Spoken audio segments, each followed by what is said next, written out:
कहानी की शुरुआत अंतरिक्ष से होती है, जहां दिखाई देता है कि भारी मात्रा में एस्टेरॉयड धरती की ओर बढ़ रहे हैं। ये एस्टेरॉयड असल में चांद की सतह से टूटे हुए बड़े बड़े पत्थर के टुकड़े थे। हालांकि ये एस्टेरॉयड किसी तरह धरती के पास से निकल जाते हैं, लेकिन अगर गलती से भी एक एस्टेरॉयड धरती से टकरा जाता तो पूरी दुनिया तबाह हो सकती थी। जब दुनिया के सभी साइंटिस्ट्स को इस खतरे का पता चलता है तो वे धरती को बचाने के लिए कदम उठाना शुरू कर देते हैं। अपनी लंबी रिसर्च और प्लानिंग के बाद वे फैसला करते हैं कि चांद पर एक प्रोजेक्ट बनाएंगे, यानी वहां एक बहुत बड़ा बेस तैयार करेंगे जहां भारी मात्रा में शक्तिशाली रॉकेट्स तैनात होंगे जो सेंसर के जरिए चलेंगे। इससे जैसे ही कोई एस्टेरॉयड धरती की तरफ आएगा, सेंसर के जरिए रॉकेट उसे पहचान लेंगे और तुरंत उसे नष्ट कर देंगे। साथ ही चांद का जो हिस्सा टूटकर गिर रहा है उसे वे एक बड़े धमाके के जरिए खत्म कर देंगे। इसके लिए वे वहां एक विशाल बेस बनाएंगे जिसमें न्यूक्लियर बम होंगे जो पूरी तरह सेंसर द्वारा संचालित होंगे। प्लान के मुताबिक दुनिया के सभी साइंटिस्ट्स मिलकर चांद पर वह विशाल बेस तैयार कर लेते हैं, जिसे बनाने में कई साल लग जाते हैं। इसके बाद काफी रिसर्च करके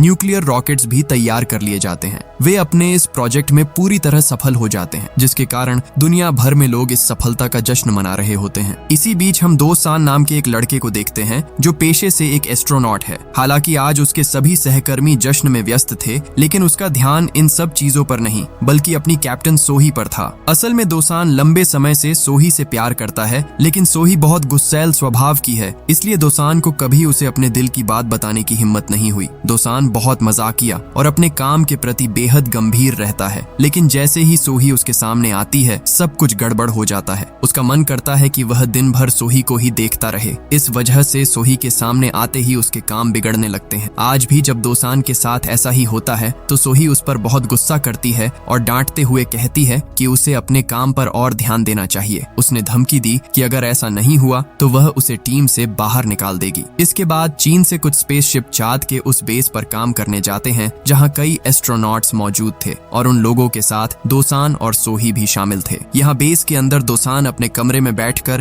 तरह तरह की तरकीबें सोच रहा था कि वह सोही को अपने दिल की बात कैसे कहे। इसी तरह वहाँ उनका समय बीत रहा था और जब बेस पर उनका सारा काम पूरा हो गया तो वे सब वापस धरती पर लौटने की तैयारी करने लगे। लेकिन दोसान चाहता था कि वह सोही को यही प्रपोज करे, क्योंकि वे अभी छात पर थे और अगर सोही यहाँ प्रपोजल मान लेती तो उनके प्यार का यह पल हमेशा के लिए यादगार बन जाता। दूसरी तरफ हम जो नाम के एक एस्ट्रोनॉट को देखते हैं जो बहुत घबराया हुआ कैप्टन सोही के पास आता है और उन्हें बताता है कि उन पर एक बहुत बड़ी मुसीबत आने वाली है, इसलिए जितनी जल्दी हो सके उन्हें यहाँ से धरती पर वापस लौटना होगा। अब कैप्टन सोही थोड़ी जानकारी लेती है और पता चलता है कि जो एस्टेरॉयड धरती की ओर जा रहे थे वे अब सीधे चांद की तरफ बढ़ रहे हैं। अंदाजा लगाया जा रहा था कि एस्टेरॉयड का आकार बहुत बड़ा होगा, यानी एक बार एस्टेरॉयड गिरने शुरू हुए तो वे सब मारे जाएंगे। अब उनके पास सिर्फ 30 मिनट का समय था, इसलिए सोही ने यह बात जानते ही सीधे स्पेस स्टेशन को खबर कर दी और उसने सबको अपना सामान समेटकर धरती की ओर रवाना होने को कह दिया और वह खुद भी अपने साथियों के साथ तैयारी करने लगी। चारों तरफ चेतावनी जारी कर दी गई, जिसके कारण कुछ ही पलों में हर इंसान अपनी अपनी गाड़ी में सवार होकर अपने रॉकेट की ओर जाने लगा। लेकिन इस बारे में दोसान को कुछ भी पता नहीं था। वह कान में हेडफोन लगाकर चिट्ठी लिख रहा था, जिसकी वजह से उसे बाहर की कोई आवाज सुनाई नहीं दे रही थी। यहाँ तक कि कंप्यूटर के वार्निंग अलार्म पर भी उसकी कोई नजर नहीं थी। लेकिन ठीक उसी समय वहां से एक रॉकेट टेक ऑफ हुआ तो दोसान की नजर अचानक उस रॉकेट पर पड़ी, जिससे उसे तुरंत समझ आ गया कि यहाँ कोई बड़ी मुसीबत आने वाली है। उसने वार्निंग अलार्म देख लिया और जल्दी से अपनी एस्ट्रोनॉट वाली ड्रेस पहन ली। इसके बाद वह तेजी से अपनी गाड़ी में सवार होकर अपने रॉकेट की तरफ जाने की कोशिश करने लगा। वह जितनी तेज संभव हो सके गाड़ी चला रहा था, क्योंकि अब उसके पास समय बहुत कम था। लेकिन तब भी वहाँ लगभग 6 रॉकेट मौजूद थे, जिसे देखकर दोसान बहुत खुश हो गया और सोचने लगा कि अब उसे कोई चिंता नहीं है। इसीलिए वह निश्चिंत होकर रॉकेट की ओर बढ़ने लगा। लेकिन ठीक उसी वक्त देखा गया कि एक साथ 5 रॉकेट टेक ऑफ कर चुके थे, यानी अब वहाँ सिर्फ एक ही रॉकेट बचा था। अब दोसान बहुत डर गया और उसने अपनी टीम से संपर्क करने की पूरी कोशिश की ताकि वे उसे छोड़कर न चले जाएं, लेकिन किसी भी तरह उनसे संपर्क करना संभव नहीं हो पाया। अब दोसान के पास बहुत कम समय था,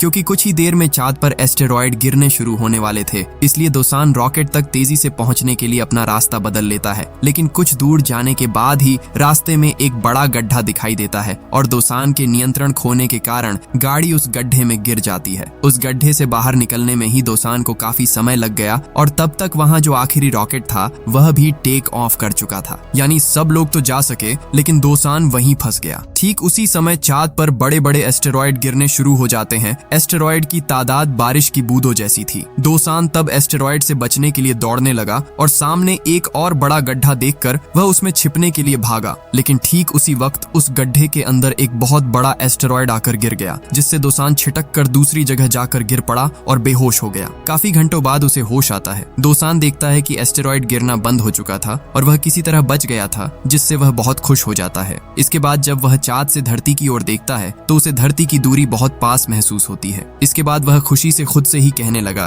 कि वह तो अब धरती के बिल्कुल पास ही है, इसलिए उसे ढूंढना ज्यादा मुश्किल नहीं होगा। यह सब सोचकर वह खुश हो ही रहा था कि तभी उसने आसमान में एक और बहुत बड़ा एस्टेरॉयड देखा जो सीधे धरती से टकरा गया। वहाँ एक बहुत बड़ा धमाका हुआ जिसके चलते पूरी धरती तबाह हो गई। यह देखकर दोसान समझ गया कि धरती के सभी लोग शायद अब मारे जा चुके हैं और धरती पर कोई भी इंसान नहीं बचा है। इसे देखकर दोसान बहुत डर गया और वह सबके लिए बहुत चिंतित हो गया। इसके बाद वह उदास होकर अपने बेस के अंदर लौट आता है। इस घटना के बाद लगभग 6 महीने का समय बीत जाता है। यहाँ हम दोसान को देखते हैं जिसकी हालत अब बहुत खराब हो चुकी है। वह दिन रात बिना खाए पिए धरती पर संपर्क करने की कोशिश कर रहा है, लेकिन इन 6 महीनों में वह एक बार भी किसी से बात नहीं कर पाया। यहाँ तक कि बार बार सिग्नल भेजने के बाद भी उसे कोई जवाब नहीं मिला, जिसकी वजह से दोसान अब पूरी तरह से सुनिश्चित हो गया है कि धरती पर अब कोई इंसान नहीं बचा है और शायद पूरे ब्रह्मांड में अब वह अकेला जीवित बचा है। इसलिए वह और कोई कोशिश न करके सच्चाई को स्वीकार कर लेता है, क्योंकि वह समझ चुका था कि उसे यही मरना है। इस कारण अब वह जितने दिन भी जीवित रहेगा वह ठीक वही काम करेगा जो वह करना तो चाहता था लेकिन कर नहीं पाया था, यानी वह अपनी छोटी छोटी इच्छाएं पूरी करेगा। सौभाग्य से उसके पास भरपूर मात्रा में खाना और पानी था, क्योंकि वहाँ कई वर्षों तक रहने वाले एस्ट्रोनॉट्स के लिए खाना जमा था, जिसके सहारे दोसान आराम से जीवित रह सकता था। दोसान अब धरती के उन सभी लोगों को श्रद्धांजलि देता है जो मारे जा चुके थे। इसके बाद वह अपनी इच्छाएं पूरी करने में लग जाता है, जिनमें से उसकी पहली इच्छा कैप्टन सोही के कमरे में जाना था। वह वास्तव में मरने से पहले अपनी प्रेमिका का कमरा देखना चाहता था, क्योंकि अब वह चाहकर भी सोही को देख नहीं सकता था। इसलिए वह कैप्टन सोही के कमरे में जाने की बहुत कोशिश करता था, लेकिन कमरे में जाने के लिए पासवर्ड डालना पड़ता था और पासवर्ड तो उसे पता नहीं था। इसलिए वह काफी देर तक गलत पासवर्ड डालकर थक जाता है और सोही के कमरे का दरवाजा न खुलने पर वह बहुत निराश हो जाता है। अब उसकी दूसरी इच्छा चाँद की सतह पर स्केटिंग करने की थी, इसलिए वह अपना सारा सामान लेकर तैयार हो गया और बेस से बाहर निकलकर सीधा जमीन पर जा खड़ा हुआ। इसके बाद वह ठीक वैसे ही स्केटिंग करने की कोशिश करने लगा जैसे बर्फ पर की जाती है, लेकिन चाँद की मिट्टी बर्फ से बिल्कुल अलग थी, इसलिए स्केटिंग करने में उसे बहुत समस्या हो रही थी। वह किसी भी तरह चाँद की मिट्टी पर स्केटिंग नहीं कर पा रहा था, लेकिन लगातार कई दिनों की कोशिश के बाद उसने किसी तरह स्केटिंग सीख ही ली, जिसके कारण वह अपना ज्यादातर समय स्केटिंग करते हुए बिताने लगा। लेकिन सोही के कमरे में जाने का उसका सपना अभी भी अधूरा था, इसलिए वह लगातार नए नए पासवर्ड के जरिए सोही के कमरे में जाने की कोशिश करता रहता था। लेकिन आज भी जब काफी कोशिशों के बाद भी दरवाजा नहीं खुला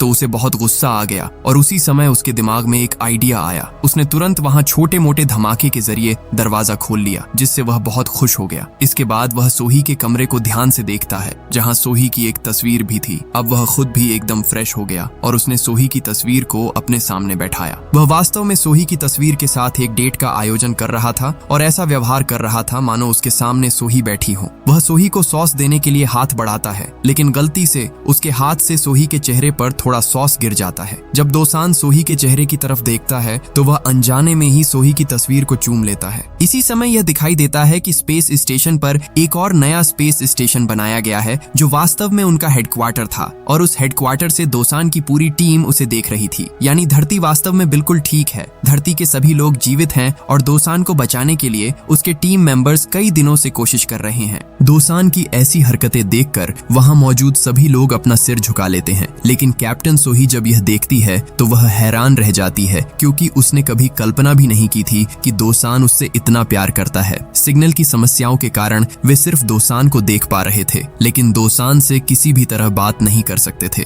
अब कैप्टन सोही यहाँ दोसान को काफी कूल मोड में देख रही थी और उसे देखकर साफ पता चल रहा था कि वह काफी सुरक्षित है, यानी वह खतरे से बाहर है। इसलिए सोही फिलहाल उसे रेस्क्यू करने का मिशन कैंसिल कर देती है। लेकिन ठीक तभी वहाँ उनके चेयरमैन याग आ जाते हैं और वहाँ सभी को बताते हैं कि दोसान जिस तरह चाँद के बेस में सरवाइव कर रहा है, सरकार की तरफ से उनके पास आदेश आया है कि इसे लगातार 1 महीने तक लाइव टेलीकास्ट के जरिए धरती के लोगों को दिखाया जाए, क्योंकि दोसान जिस तरह सरवाइव कर रहा है वह धरती के सभी लोगों के लिए प्रेरणा है। उसकी यह जीवन शैली धरती के लोगों के मन में साहस भरेगी, क्योंकि वह मौत के डर को पीछे छोड़कर जीने की कोशिश कर रहा है और धरती की इतनी भयानक स्थिति में यह लोगों के लिए एक बड़ी प्रेरणा है। असल में उस दिन धरती पर जो एस्टेरॉयड गिरा था उसने धरती का लगभग 30% हिस्सा नष्ट कर दिया था, क्योंकि यह 30% हिस्सा पूरी तरह से पानी के नीचे चला गया है और इसके कारण धरती के बहुत से लोग मारे भी गए हैं। लेकिन अब जो लोग जीवित हैं वे बहुत कष्ट में अपना जीवन बिता रहे हैं।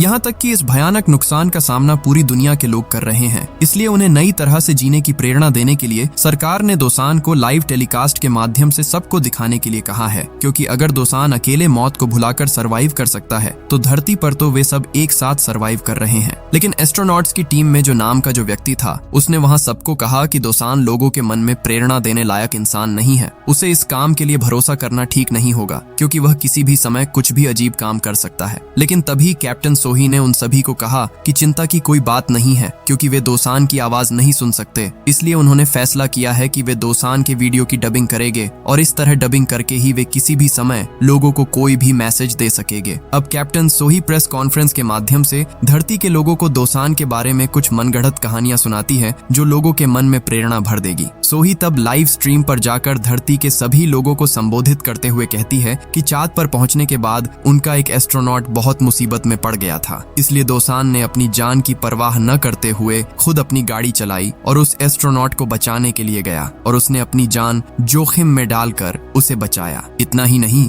एक बार उसने एक साधारण क्रू मेंबर को बचाने के लिए रॉकेट में अपनी सीट भी छोड़ दी थी। दोसान के बारे में ऐसी ही कुछ मिसालें लोगों के सामने पेश करके वह सबको बताती है कि दोसान कैसे चांद पर फंसा हुआ है और वह अभी भी सोच रहा है कि धरती नष्ट हो चुकी है, लेकिन फिर भी वह अपने तरीके से जीने की कोशिश कर रहा है। ये पूरी बात लगातार 1 महीने तक उन सबको दिखाई जाएगी कि कैसे एक इंसान निश्चित मौत जानकर भी इतना हंसी खुशी तरीके से अपना बाकी समय बिता सकता है। देखते ही देखते चांद पर दोसान के 196 दिन बीत जाते हैं और दोसान आज कुछ बीमार महसूस कर रहा था। वहाँ बेस के वेयर हाउस में दवाइयाँ रखी है, इसलिए दोसान दवा लेने के लिए बेस के वेयर हाउस में चला जाता है। दूसरी ओर हम एस्ट्रोनॉट्स का ऑफिस देखते हैं, जहाँ एक नया व्यक्ति काम पर रखा गया है। उसका नाम फ्लूटिस है। वह एक वॉइस ओवर आर्टिस्ट है और असल में उसी के जरिए दोसान की आवाज की डबिंग की जानी है, लेकिन यहाँ आने के बाद उसे कोई स्क्रिप्ट नहीं दी जाती। दूसरी ओर हम दोसान को देखते हैं जो दवा लेने के लिए वेयर हाउस में आता है। वहाँ आने के बाद वह देखता है कि एक पर्दे के पीछे कोई है। उसे देखकर दोसान को लगता है कि वहाँ कोई लड़की है, शायद उसके जैसी ही कोई साथी वहाँ फंसी हुई है। इसलिए दोसान खुश होकर उससे बात करने लगता है। वह उससे जानना चाहता है कि वह यहाँ कैसे फंसी और इतने दिनों से कहाँ छिपी हुई थी, लेकिन वह दोसान से कोई बात नहीं कर रहा था। इसलिए दोसान बात करते करते सीधे उसके सामने चला जाता है और देखता है कि वहाँ कोई इंसान नहीं बल्कि एक बहुत बड़ा कगारू लेटा हुआ है और वह लेटे लेटे तरह तरह का खाना खा रहा है। ठीक उसी समय यहाँ का लाइव स्ट्रीम चालू कर दिया जाता है और वहाँ का कैमरा सीधे कगारू पर फोकस करता है। ये देखकर वॉइस आर्टिस्ट फ्लूटिस को लगता है कि शायद उसे कगारू की आवाज में डबिंग करनी है, इसलिए कगारू जिस तरह से अपना मुंह हिला रहा था फ्लूटिस भी कगारू की आवाज निकालकर वैसे ही डबिंग करने लगता है, क्योंकि उसने अभी पूरी बात नहीं सुनी थी, जिसके कारण एक पल में ही एक गंभीर लाइव स्ट्रीम बहुत ही मजाकिया हो जाती है और सोही भी बड़ी मुसीबत में पड़ जाती है। उसे समझ नहीं आ रहा था कि वह इस स्थिति को कैसे संभाले। वह किसी तरह फ्लूटिस को रोकने की कोशिश करती है, लेकिन तब तक बहुत देर हो चुकी थी, क्योंकि बहुत से लोग लाइव स्ट्रीम देखना शुरू कर चुके थे, जिसके चलते चेयरमैन तुरंत सोही और जो को बुलाते हैं और अपनी इस बड़ी गलती के लिए उन्हें बहुत डांटते हैं और कहते हैं कि किसी भी तरह इस पूरी स्थिति को संभाले। चेयरमैन उन्हें यह भी बताते हैं कि चांद के बेस में जो कगारू है वह दरअसल उनकी रिसर्च टीम का ही एक कगारू है। इस कगारू का नाम कॉन्ग है। असल में चांद के वातावरण में एक जीव कैसे जीवित रह सकता है, इसी पर रिसर्च करने के लिए उसे वहां ले जाया गया था, लेकिन गलती से वे उसे वहीं छोड़ आए। इसके बाद पता चलता है कि उन्होंने फ्लूटिस नाम का जो वॉइस ओवर आर्टिस्ट रखा है वह कोई प्रोफेशनल वॉइस ओवर आर्टिस्ट नहीं है, बल्कि वह सोशल मीडिया पर अलग अलग जानवरों की आवाज में डबिंग करता रहता है। इसलिए सोही फैसला करती है कि वे दोसान के वीडियो को डबिंग के जरिए नहीं बल्कि एक कहानी के रूप में लोगों के सामने सामने पेश करेंगे। दूसरी ओर हम कॉन्ग को देखते हैं जो वहाँ एक के बाद एक चीजें खाए जा रहा है। दोसान बहुत कोशिश करने के बाद भी उसे अपने काबू में नहीं ला पाता। वह उसके सामने लोहे का एक हथियार लेकर आता है और उसे डराने की कोशिश करता है, लेकिन कॉन्ग उससे वह हथियार छीन लेता है और 1 सेकंड के अंदर ही उस लोहे के हथियार को टेढ़ा कर देता है। दोसान समझ जाता है कि वह ताकत में कॉन्ग का मुकाबला नहीं कर सकता, इसलिए दोसान कॉन्ग को अपने काबू में लाने के लिए काफी ढूंढने के बाद वहां से एक लेडी कगारू की ड्रेस निकालता है। यहाँ तक कि वह कागज से एक कगारू का मुखौटा भी बना लेता है। इसके बाद वह ड्रेस पहनकर कॉन्ग को अपनी ओर आकर्षित करने की कोशिश करता है और बिल्कुल ऐसा ही होता है। कॉन्ग आकर्षित होकर उसके पास आ जाता है। असल में वह दोसान का मुखौटा उतार देता है और दोसान को देखते ही उसे बहुत जोर से लात मारता है। इसके बाद वह उसे लगातार मारने लगता है। दूसरी ओर दोसान के टीम मेंबर्स ये सभी दृश्य देख रहे थे और फ्लूटिस तो यहाँ दोसान के बारे में सबको बताने के बजाय उसकी हरकतों को देखकर हंसते हंसते पागल हो रहा था।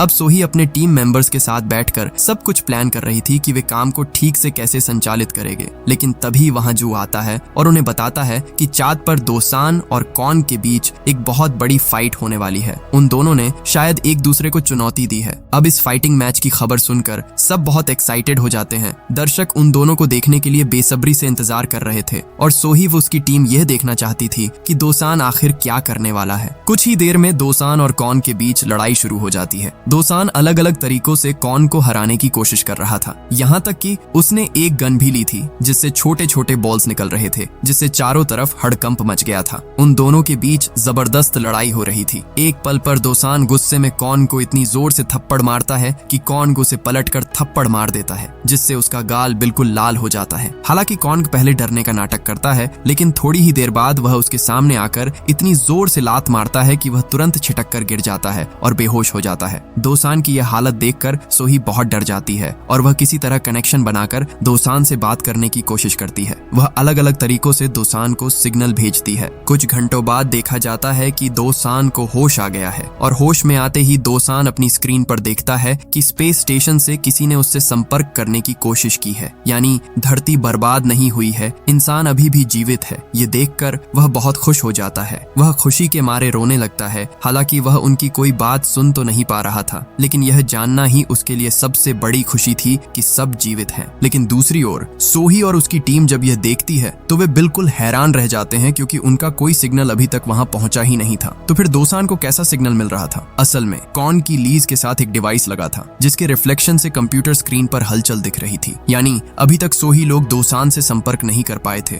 और अभी तक वे उसके लिए स्पेसशिप वहां नहीं भेज सकते थे। दूसरी तरफ लड़ाई करते करते कॉन्ग बहुत थक चुका था। जब दोसान रो रहा था तो कॉन्ग को उस पर बहुत दया आती है और वह उसके पास आकर खड़ा हो जाता है। दोसान तब रोते रोते उसे इशारा करके बताता है कि धरती से सिग्नल मिल रहा है और जल्द ही वे दोनों धरती पर वापस लौट पाएंगे। उन्हें यहाँ और कष्ट उठाने की जरूरत नहीं होगी। ये सुनकर कॉन्ग भी बहुत खुश हो जाता है। इस तरह उन दोनों के बीच दोस्ती हो जाती है, लेकिन फिर भी कॉन्ग मजाक में उसे एक बार और थप्पड़ मार देता है। देखते ही देखते और भी कई महीने बीत जाते हैं और अब कुल मिलाकर 224 दिन बीत चुके थे, लेकिन अभी तक उन्हें बचाने के लिए कोई स्पेसशिप नहीं आई थी। लेकिन दोसान ने अभी तक हार नहीं मानी है। उसने अब कॉन्ग के साथ बहुत अच्छे से रहना सीख लिया है। कॉन्ग और वह अब एक दूसरे के बहुत अच्छे दोस्त बन चुके हैं, इसलिए दोसान को अब पहले की तरह अकेलापन महसूस नहीं होता। कॉन्ग के साथ बातें करते करते ही उसका काफी समय बीत जाता है। इतने दिन बीत जाने के बाद भी जब कोई उनकी मदद के लिए नहीं आया तो दोसान कॉन्ग को लेकर अपनी गाड़ी में एक ऐसी जगह के लिए रवाना हो गया जो चांद के बिल्कुल अंतिम छोर पर थी। उसने एक योजना बना ली थी कि वह धरती पर कैसे लौटेगा। वे असल में एक पुरानी अपोलो 18 के पास पहुंचना चाहते थे, जिसके जरिए वे लूनस नाम के एक स्पेस स्टेशन जा सके। वहां शायद कोई पुराना स्पेसशिप मिल जाए जिससे वह धरती तक पहुंच सके।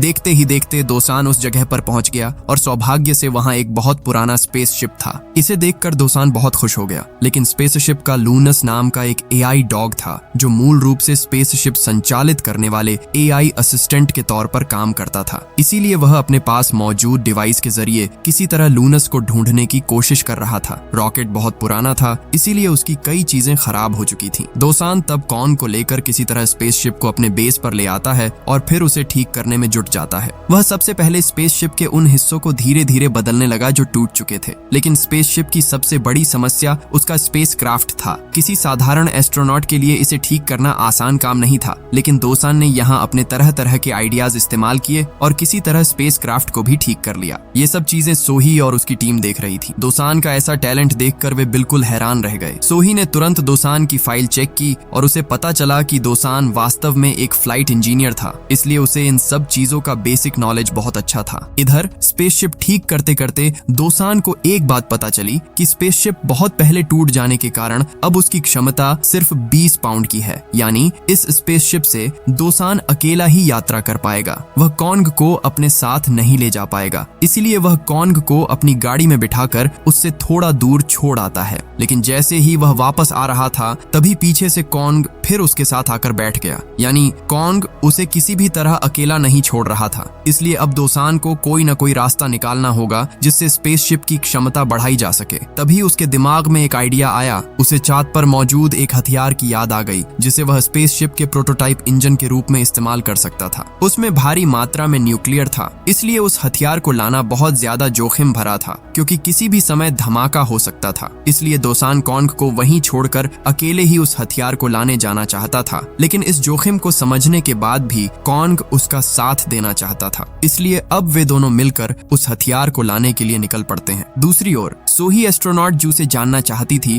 कि दोसान जो काम करना चाहता है क्या वह सफल होगा। एस्ट्रोनॉट जू ने उसे बताया कि दोसान की योजना बिल्कुल सही है, लेकिन उस हथियार को सूर्यास्त से पहले ही ले आना होगा, वरना बाद में वह उसे नहीं ला पाएगा क्योंकि वह जिस गाड़ी का इस्तेमाल कर रहा है वह सिर्फ सूरज की रोशनी के कारण ही चल रही है। इसके बाद उन्होंने रिसर्च की और जाना कि चांद का एक दिन धरती के 14 दिनों के बराबर है, यानी पृथ्वी पर जहां पहुंचने में एक दिन लगता है वहां चांद पर लगभग 14 दिन लगेंगे। इसका मतलब है कि अगर एक बार सूरज डूब गया और दोसान अपने बेस पर नहीं पहुंच पाया तो उसे लगभग 14 दिनों तक एक ही जगह पर फंसे रहना पड़ेगा, यानी जब तक सूरज फिर से नहीं उगता तब तक उसे वहीं रहना होगा। ये जानकर वे सब बहुत चिंतित हो गए क्योंकि वह प्रोटोटाइप हथियार बहुत दूर था। हालांकि जब दोसान कुछ रास्ता पार कर लेता है तभी सूरज डूबने लगता है, लेकिन यहाँ एक हैरान कर देने वाली घटना होती है। देखा जाता है कि दोसान यहाँ से उल्टी दिशा में जाने लगा है, यानी सूरज जिस तरफ जा रहा है दोसान भी उसी तरफ जा रहा है। दोसान की ऐसी हरकत देखकर सोही समझ जाती है कि दोसान वास्तव में सूरज का पीछा करते हुए ही उस प्रोटोटाइप के साथ अपने बेस पर पहुंचेगा, और अगर वह ऐसा करता है तो उसके हाथ में लगभग 41 दिनों का समय होगा, यानी उसे अब लगातार 41 दिनों तक गाड़ी चलाकर वह प्रोटोटाइप लाना होगा। शुरुआत में तो दोसान और कॉन्ग मजे करते हुए रास्ते पार कर रहे थे और रास्ते में वे दोनों कुछ कुछ घंटों का विश्राम भी ले रहे थे।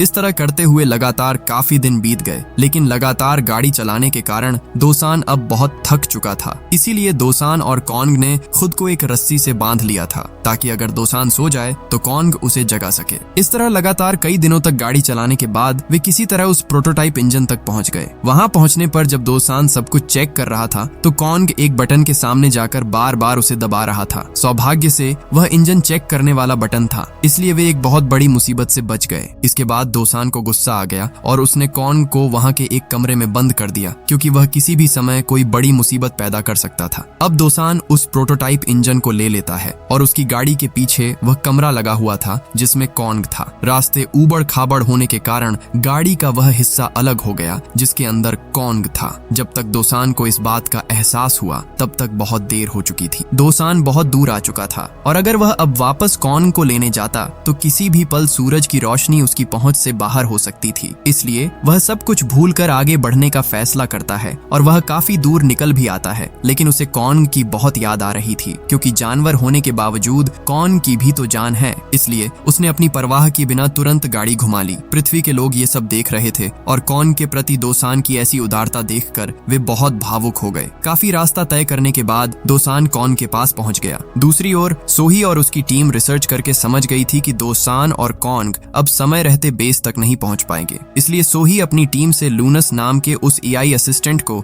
जल्द से जल्द ढूंढने के लिए कहती है क्योंकि उसकी बैटरी के जरिए दोसान बेस तक पहुंच सकता था। इधर हम दोसान और कॉन्ग को देखते हैं कि लगातार इतनी देर तक गाड़ी चलाने के कारण वे दोनों बहुत थक चुके थे। वे दोनों साथ जागने की कोशिश कर रहे थे, लेकिन थोड़ी देर बाद सूरज डूब गया। उनके पास अब सिर्फ 5 घंटे का बैकअप बैटरी बची थी, लेकिन इन 5 घंटों में किसी भी तरह बेस तक पहुंचना संभव नहीं था। दूसरी ओर हम लूनस को देखते हैं। सोही ने अपने स्पेस स्टेशन से लूनस को एक्टिव कर दिया था, इसलिए लूनस अब दोसान को ढूंढ रहा था। लेकिन लूनस का पावर सेविंग मोड एक्टिव था, जिसके कारण कुछ दूर जाने के बाद ही उसकी पावर खत्म हो गई और लूनस एक बहुत गहरे गड्ढे में जा गिरा, जिसे देखकर पृथ्वी के सभी लोग बहुत निराश हो गए। इधर सूरज डूबने के कारण ठंड से दोसान और कॉन्ग जम रहे थे, जिसकी वजह से वे गाड़ी भी ठीक से नहीं चला पा रहे थे। इसलिए वे दोनों बाहर आकर बैठ गए। उनके पास अब सिर्फ 3 घंटे की ऑक्सीजन बची थी। दोसान कॉन्ग से बातें करते हुए उसका ध्यान भटकाने की कोशिश कर रहा था ताकि ठंड का एहसास थोड़ा कम हो। लेकिन थोड़ी देर बाद दोसान देखता है कि कॉन्ग वहां किसी रिफ्लेक्शन का पीछा कर रहा है। ये देखकर दोसान के दिमाग में एक बहुत अच्छा आइडिया आता है। वह बिना समय बर्बाद किए अपनी गाड़ी के बगल का एक दरवाजा तोड़ देता है, जो बिल्कुल सपाट था। वह असल में इसका इस्तेमाल एक स्केटर की तरह करेगा। दोसान अब कॉन्ग को एक रस्सी की मदद से उस दरवाजे से बांध देता है। इसके बाद वह एक रिफ्लेक्शन बनाता है और उसे कॉन्ग के सामने डाल देता है। अब कॉन्ग उस रिफ्लेक्शन का पीछा करते हुए उसी दिशा में भागने लगता है। कॉन्ग इतनी तेजी से दौड़ रहा था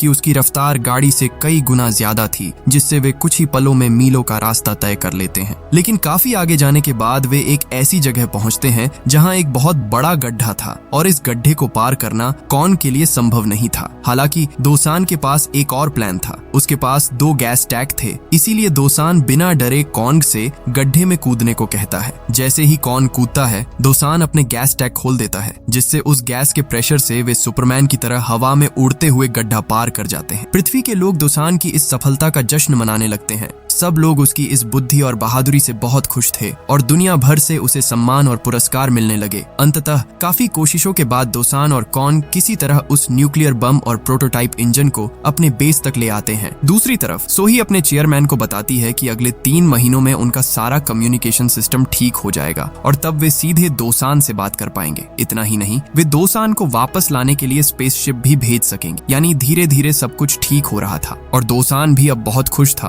क्योंकि वह प्रोटोटाइप इंजन का इस्तेमाल करके कॉन्ग के साथ धरती पर लौटने वाला था। लेकिन अंतरिक्ष की एक और भयानक सच्चाई के बारे में कोई नहीं जानता था। पृथ्वी की ओर एक और बहुत बड़ा एस्टेरॉयड बढ़ रहा था। इसका आकार इतना विशाल था कि यह चांद और पृथ्वी दोनों को नष्ट कर सकता था। इस एस्टेरॉयड का नाम पाई था। इधर दोसान मजे से कॉन्ग के साथ खेल रहा था, लेकिन थोड़ी ही देर बाद वह देखता है कि कॉन्ग वहां के कुछ तार हिला रहा है, जिससे कंप्यूटर स्क्रीन पर कुछ सिग्नल दिखाई देने लगते हैं। ये देखकर उसे समझ आता है कि पिछली बार भी जो सिग्नल मिले थे वे कॉन्ग की वजह से ही थे। यह एहसास होते ही दोसान का मन बहुत उदास हो जाता है और उसे फिर से लगने लगता है कि धरती पर शायद अब कोई जीवित नहीं बचा है। दूसरी तरफ सोही और उसकी टीम ने अब पूरे जोर शोर से काम करना शुरू कर दिया था ताकि कम्युनिकेशन लाइन जितनी जल्दी हो सके ठीक हो जाए। इधर दोसान काफी डिप्रेशन में आ गया था, इसलिए उसने कॉन्ग के लिए वहां एक कगारू की मूर्ति बनाई और कॉन्ग को बेस के अंदर छोड़कर वह बाहर आ गया। दोसान असल में सुसाइड करने का फैसला ले चुका था, लेकिन जब सोही को इस बात का पता चला तो उसने स्ट्रीम के जरिए दुनिया के तमाम लोगों से गुजारिश की कि वे जहां भी हैं सब अपनी फ्लैशलाइट ऑन करें और उसे चांद की तरफ जलाए, ताकि किसी तरह दोसान को पता चल सके कि धरती पर अभी भी लोग जीवित हैं। जैसे ही दोसान आत्महत्या करने के लिए अपना सूट उतारने वाला था, उसे धरती के अलग अलग हिस्सों से आती रोशनी दिखाई दी। इससे वह समझ गया कि धरती पर लोग अभी भी बचे हुए हैं। दोसान खुशी के मारे रोते हुए वहां घुटनों के बल बैठ गया और उसके अंदर फिर से आत्मविश्वास लौट आया। वह पूरे जोर शोर से कम्युनिकेशन लाइन ठीक करने में जुट गया और कड़ी मेहनत के बाद उसने खुद ही कम्युनिकेशन लाइन ठीक कर ली, जिससे सोही और उसकी टीम के साथ उसका संपर्क जुड़ गया। वे सब दोसान को देखकर बहुत भावुक हो गए। वे उससे बात करने की कोशिश करने लगे, लेकिन दोसान के मुंह से शब्द नहीं निकल रहे थे। तब सब लोग सोही को दोसान के सामने ले आए। जैसे ही सोही ने दोसान को हेलो कहा, दोसान ने भी बात करना शुरू कर दिया। अब सोही की पूरी टीम और दोसान ने मिलकर काम शुरू किया और बहुत ही कम समय में सोही के निर्देशों का पालन करते हुए दोसान ने अपना स्पेसशिप पूरी तरह तैयार कर लिया और वह धरती पर लौटने के लिए बिल्कुल तैयार हो गया। उसी रात दोसान को सोही से बात करने का मौका मिलता है। दोसान सोही से कहता है, मैंने यहाँ जो कुछ भी किया है तुमने वह सब देखा है और अब तुम यह भी जान चुकी हो कि मैं तुमसे कितना प्यार करता हूँ। मैं तुमसे अब कुछ नहीं छिपाना चाहता। मैं एस्ट्रोनॉट्स के ग्रुप में सिर्फ तुम्हारे लिए शामिल हुआ था। मैं पहले एक फ्लाइट इंजीनियर था, लेकिन जिस दिन मैंने तुम्हें पहली बार देखा मुझे तुमसे इतना गहरा प्यार हो गया कि तब से मेरी पूरी जिंदगी में बस तुम ही हो। हो। इसी वजह से बहुत मेहनत करके मैं इंजीनियर सेक्टर से इस सेक्टर में आया और तुम्हारी टीम में शामिल हुआ। ये जानकर सोही बहुत हैरान हो जाती है कि कोई इंसान किसी के लिए इतना पागल कैसे हो सकता है, लेकिन अंदर ही अंदर उसे यह जानकर बहुत अच्छा लगता है और धीरे धीरे उसके मन में भी दोसान के लिए भावनाएं पैदा होने लगती हैं। अगले दिन दोसान कॉन्ग को लेकर धरती पर लौटने के लिए पूरी तरह तैयार हो जाता है। वे स्पेसशिप में चढ़कर लॉन्च करते हैं, जिसे देखकर धरती के सभी लोग बहुत खुश थे, क्योंकि 983 दिनों बाद वे दोनों छाद से धरती पर लौट रहे थे। अब वे मुख्य स्पेस स्टेशन पहुंच चुके थे। दूसरी ओर जू एक आपातकालीन मीटिंग बुलाता है और सबको बताता है कि अब धरती की ओर पाई नाम का एक भयानक एस्टेरॉयड बढ़ रहा है। अगर इसे किसी तरह नष्ट नहीं किया गया तो पूरी पृथ्वी और छाद का अस्तित्व ही खत्म हो जाएगा। यह जानकर सब बहुत डर जाते हैं। वे रिसर्च के जरिए उस एस्टेरॉयड को अंतरिक्ष में ही नष्ट करने की योजना बनाते हैं, लेकिन उनके पास अब सिर्फ एक ही रास्ता बचा था, दोसान, क्योंकि दोसान के स्पेसशिप का इंजन वास्तव में एक बहुत बड़ा न्यूक्लियर बम था। सिर्फ दोसान ही उस बम को सीधे एस्टेरॉयड के अंदर तक ले जा सकता था, लेकिन वे सब यह भी जानते थे कि अगर दोसान ने यह किया तो वह खुद भी जीवित नहीं बचेगा, क्योंकि बम फटते ही वह भी मारा जाएगा। अब पूरी दुनिया को बचाने का जिम्मा दोसान पर था। चेयरमैन ने सोही से कहा कि वह दोसान को यह सब बताए। हालांकि सोही ऐसा बिल्कुल नहीं करना चाहती थी, लेकिन पूरी मानवता की खातिर वह उसे सब बताने ही वाली थी कि उससे पहले ही दोसान ने उसे बता दिया कि वह यह काम करने के लिए तैयार है। दरअसल जब सोही चेयरमैन से बात कर रही थी तब उनका माइक्रोफोन ऑन था, जिससे दोसान ने सब सुन लिया था। दोसान अब अपनी जान देकर भी धरती को बचाना चाहता था। सोही उसे ऐसा करने से रोकने की पूरी कोशिश करती है, लेकिन दोसान जानता था कि यह सोही से उसकी आखिरी बातचीत है। उसने सोही से कहा कि वह हमेशा उसे दिल से प्यार करता रहेगा और चाहता है कि सोही हमेशा खुश रहे। अगर उसे कुछ हो भी जाए तो सोही को दुखी नहीं होना है, बल्कि अपनी जिंदगी नए सिरे से शुरू करनी है। उसने बस इतना कहा कि वह उसे हमेशा अपने दिल के एक कोने में याद रखे, यही उसके जीवन की सबसे बड़ी कमाई होगी। यह कहकर दोसान कॉन्ग को एक छोटे स्पेसशिप में बांध देता है। दोसान जानता था कि यह कॉन्ग को देखने का आखिरी मौका है, इसलिए वह रोते हुए कॉन्ग को विदा करता है और उसे दिल से धन्यवाद देता है, क्योंकि जिंदगी के सबसे कठिन समय में कॉन्ग उसके साथ था। कॉन्ग बहुत भावुक हो जाता है और दोसान को छोड़कर कहीं नहीं जाना चाहता, लेकिन दोसान उसे स्पेसशिप में बिठाकर धरती की ओर भेज देता है। दूसरी ओर धरती के सभी लोगों को सुरक्षित रहने के लिए एक बंकर में पहुंचा दिया जाता है। दोसान अब एस्टेरॉयड के उस भारी सैलाब के बीच पहुंच जाता है, जिसके कारण उसका स्पेसशिप बुरी तरह टकराकर घूमने लगता है। दोसान तुरंत न्यूक्लियर बम को स्पेसशिप से अलग कर देता है और बाहर निकलकर सोही से लाइव स्ट्रीम ऑन करने को कहता है, जहां दुनिया के सभी लोग उसे देख रहे थे। दोसान धरती के सभी लोगों का उन्हें इतना प्यार देने के लिए शुक्रिया अदा करता है। वह कहता है कि पूरी जिंदगी में उसे इतना प्यार कभी नहीं मिला, इसलिए वह सभी का बहुत आभारी है। यह कहते हुए दोसान एक गाना गाने लगता है। सोही उस गाने को सुनकर भावुक हो जाती है, क्योंकि वह सोही का सबसे पसंदीदा गाना था। दोसान अब अपने न्यूक्लियर बम के साथ पाई नाम के उस एस्टेरॉयड के बिल्कुल करीब पहुंच जाता है। सोही इस मिशन को पूरा करने के लिए तैयार नहीं थी। तब दोसान उसे हिम्मत बंधाता है और कहता है कि सब कुछ भुलाकर सिर्फ लोगों की भलाई के बारे में सोचे। इसके बाद सोही का पसंदीदा गाना गाते गाते दोसान धरती को बचाने के लिए मौत की ओर बढ़ जाता है। उस वक्त धरती का हर इंसान दोसान की बहादुरी देखकर रो रहा था। दोसान मुस्कुराते हुए एस्टेरॉयड के बिल्कुल पास पहुंच जाता है, लेकिन सोही बटन दबा नहीं पा रही थी। उसे बार बार दोसान के साथ बिताए हुए पल याद आ रहे थे। तब दोसान उसे उसकी जिम्मेदारी याद दिलाता है और कहता है कि अगर सोही सच में उससे प्यार करती है तो उसे यह मिशन पूरा करना होगा, क्योंकि दोसान भी यही चाहता है। अगले ही पल अंतरिक्ष में एक बहुत बड़ा धमाका होता है। पाई एस्टेरॉयड छोटे छोटे टुकड़ों में टूट जाता है। एस्टेरॉयड के ये टुकड़े धरती से टूटते हुए तारों की तरह लग रहे थे, जिसे दुनिया का हर इंसान देख रहा था। सब लोग दोसान के इस बलिदान और साहस को सलाम कर रहे थे। कॉन्ग भी इस दृश्य को देख रहा था, यानी वह सुरक्षित रूप से धरती पर पहुंच चुका था। भीड़ में एक लड़का अपनी छोटी बहन से कहता है कि आज उन्हें जो नई जिंदगी मिली है वह सिर्फ मून मैन की वजह से है। देखते ही देखते 10 साल बीत जाते हैं। दोसान के बलिदान और लोगों की कड़ी मेहनत से धरती पर सब कुछ फिर से सामान्य हो गया है। अब नए चेयरमैन बताते हैं कि 10 साल बाद इंसान आज फिर से चांद पर जाने के लिए रवाना हुआ है। सोही अपनी पूरी टीम के साथ चांद पर जाती है और जैसे ही वह वहां लैंड करती है उसे अपनी कल्पना में दोसान दिखाई देता है। उसे देखकर सोही फूट फूट कर रोने लगती है। सोही असल में आज भी दोसान को भूल नहीं पाई है। सोही चांद पर खड़ी होकर धरती की ओर देखती है और उसके बगल में खड़ा था दोसान, जिसे वह अपनी कल्पनाओं में महसूस कर रही थी। सोही दोसान को इशारा करते हुए कहती है, वो जो तुम धरती के चारों ओर गोल तारे देख रहे हो वो एस्टेरॉयड के अवशेष है, जिसमें तुम भी शामिल हो। जब तक धरती खत्म नहीं होती तुम्हारी यादें इसी तरह धरती के चारों ओर रहेगी और तुम हमेशा मेरे दिल में बसे रहोगे। और इसी के साथ यह कहानी खत्म हो जाती है।